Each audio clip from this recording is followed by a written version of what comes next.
এর আগে আসা হয়েছে আপনাদের? অ্যাপয়েন্টমেন্ট নিয়ে এসেছেন এর আগে? আচ্ছা, এই প্রথম আসলেন শিবধামে? কোথা থেকে আসছেন, কোথা থেকে? হলদিয়া থেকে? আমাদের পিছনে তনুদি দাস অধিকারী আছে, আমার যা হয় আমাকে, আমি ঘর ছাড়া হয়ে গেছিলাম লোনের চক্করে পড়ে। লোনের চক্করে পড়ে ঘর ছাড়া হয়ে গেছিলেন? আচ্ছা, কতদিন আগে? এটা আমার অনেক আগে থাকতে হয়ে গেছিল। হ্যাঁ, 3.5 বছর ধরে, মানে 3.5 বছর যখনই হয়ে যাবে তখনই আমি আর বিপদে হয়ে আবার একটা হয়ে যাবো, আবার উঠে যাবো, আবার সেম জিনিস এবছর মানে এরকম চলতেই থাকে 3.5 বছর ধরে। হ্যাঁ, এই বছর 4 বছর। তা কতদিন আগে আপনি শিবধামের ব্যাপারে জানতে পেরেছেন? আমি আমার তনুদি বলছিল আমাকে, কিন্তু আমি অতটা মাথায় নিয়েছিলাম নি।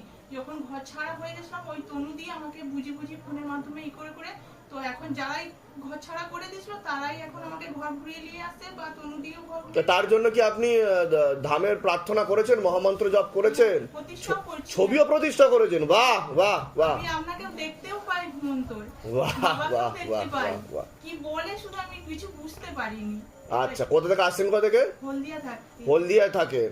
আচ্ছা, তা সকলের উদ্দেশ্যে কি বলতে চাইবেন? আপনি তো এখন অবধি অ্যাপয়েন্টমেন্ট নিয়ে আসেননি, এবং শুধুমাত্র বাবার ছবি প্রতিষ্ঠা করে এবং শিবধাম প্রার্থনা করে আপনার এতটাই কৃপা হতে শুরু করে দিয়েছে। সবাইকেই বলবো যে তারাও যেন আমার মতন করে, না চাইতেও একটা জিনিস পাইছি আজকেই, শুধু তমদিকে বলছি, আগের রবিবার পাইছিলাম জিনিস। উনি কোথায় থাকেন? কোথায় উনি? উনি আমার যা হয় আমার পাশেই থাকে। আচ্ছা, আমার পিছনেই আছে উনি। আচ্ছা আচ্ছা, উনি আপনাকে জানিয়েছিলেন শিবধামের বিষয়ে? বাহ বাহ বাহ। আচ্ছা, ওনাকে দর্শন করিয়ে দেওয়া হবে।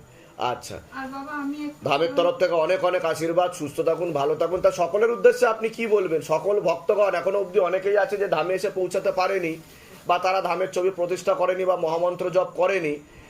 তারা ভাবছে যে এগুলো আবার হয় নাকি, এগুলো সাজানো লোক বানানো গল্প, যে আগে থেকে সবকিছু বলে দেওয়া হচ্ছে, সকলের মনের ইচ্ছা পূর্ণ হয়ে যাচ্ছে, এগুলো কি করে সম্ভব? তো তাদের উদ্দেশ্যে কি বলবেন আপনি? আমার মতন জন জব করে, প্রতিষ্ঠা করে, ঠিক, উঠে অবশ্যই দাঁড়াবে, তাহলেও তারা কৃপা অনুভব বুঝতে পারবে। এই যে আপনি ভিতরে ঢুকলেন, তার জন্য কি কোনো টাকা পয়সা চাওয়া হয়েছে? যে গুরুদেবের ঢুকবেন ভিতরে, দক্ষিণা দিতে হবে তবেই আপনি ঢুকতে পারবেন? বলুন জয় শিবধাম। প্রসাদ দিয়ে দাও না, প্রসাদ। নিশ্চয় নিশ্চয় নিশ্চয় নিশ্চয়।